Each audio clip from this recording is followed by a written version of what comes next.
मलाई पहाडमा खोज्नु है, जहाँ हावाले मेरो नाम गुनगुनाउँछ, जहाँ माटोले मेरा पाइलाका निशानहरू अँगाल्छ। त्यहीँ कतै तिमीले भेट्छौ मेरो सपनाहरूको एक टुक्रा, रित्तो आकाशमा हराएको जुन जस्तै। मलाई जङ्गलमा खोज्नु है, जहाँ रुखहरूले मेरा रहरहरू खपेका छन्, हिउँले थाकेका पातहरू जस्तै। त्यहाँ चट्टानको कुनै गर्विलो भागमा म उभिएर संसारको आवाज सुनिरहन्छु, तिमीलाई खोज्दै, जसरी नदीले आफ्नो बाटो खोज्छ। मलाई खोलाको किनारामा खोज्नु है, जहाँ पानीले मेरो मनको बहाव बोक्छ, छालहरूमा तिम्रो स्पर्श खोज्दै। म तिम्रो बाटो कुरिरहनेछु, त्यो खोला जस्तै जो सधैँ समुद्रको बाटोमा हराइरहन्छ।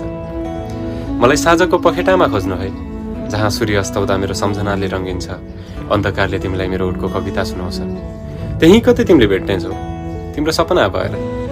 मलाई सधैँ खोजिराख्नु है, तिम्रो आँखाको परेलीमा, मुटुको धड्कनमा।